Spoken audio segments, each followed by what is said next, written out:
Welcome back to the channel. If you want to build a rock solid business system so that you can have consistency and scale and also be able to maybe kick back and relax and enjoy life a little bit, then make sure you watch this video as I walk you through the 4 things you need to have implemented in order for you to do that. Here's the deal. We all start with chaos. When you start a business, you don't know what you're doing. It's either a new product, a new industry, maybe you are completely new to the entrepreneurial space.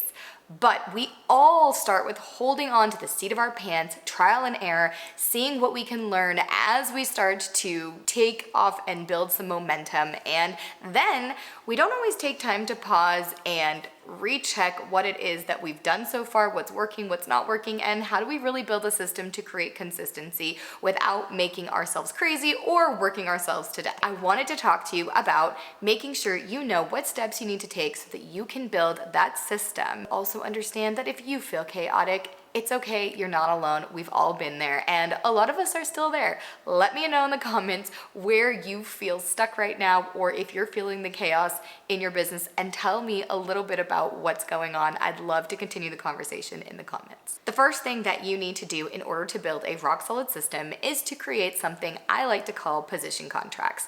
I dove deep into this in this video, but position contracts are basically a guiding document on defining exactly what the position is, what the role is, what the purpose of the position is. It talks about the job responsibilities and measurables and goals that they have, as well as a standard by which you are going to hold them accountable and what standard you would like them to execute on these things.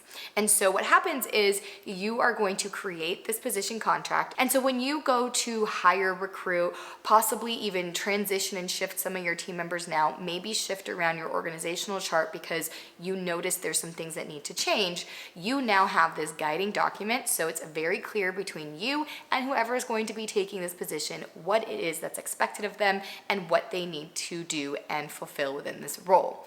That allows a very clear experience, whether it's brand new onboarding, transitioning, or just making sure you guys are communicating clearly and that they are agreeing to what it is that you need from them. One of the most important things to put into the position contract is the key performance indicators and the measurables that you want this person to achieve.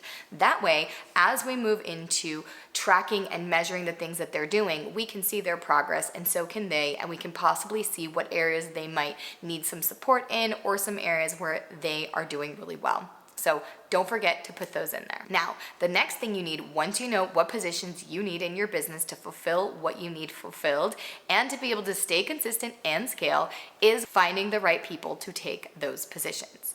So once you know what positions you need and the things that they're going to be doing and the things that they need to produce, now you can make sure the people that you're hiring or the people that you're putting in that position are going to be the right people. Sometimes I think we try to hire people and then create a role for them that's going to fit them. And sometimes that is something you can do. If you really do have someone that's wonderful, you can create a position around them, but know that you are probably going to have some gaps you're going to have to fill in with other positions, right?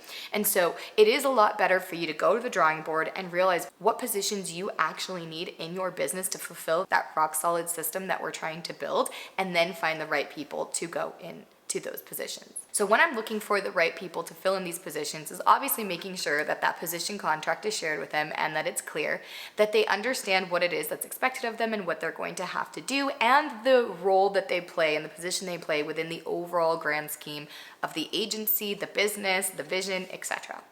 The next thing is, do they actually want to do these things? Do they enjoy these things? Is this something they want to be a part of in this role? And lastly, do they have the capacity? I'm not so concerned about them maybe not having the skills that they need, because we can train on skills, but I am interested in making sure that they align with our core values, that they believe the same things we believe, that they have intrinsic characteristics that are going to allow them to have the capacity to get this position fulfilled and done to the standards that we want. So that's what I'm looking for when I'm trying to find the right people to put into these positions. Once you've done that, the next thing you need to do is document the processes. So yes, this maybe is a little bit of the unsexy stuff and a little bit tedious and a little bit boring, but Documenting your processes and capturing the way you want things done gets all of this out of your head and allows you to create sidekicks, mini versions of yourself, and to continue to duplicate and scale your business so that other people are doing the things that you need done. And sometimes they even learn how to do it better than you. Yeah, I know.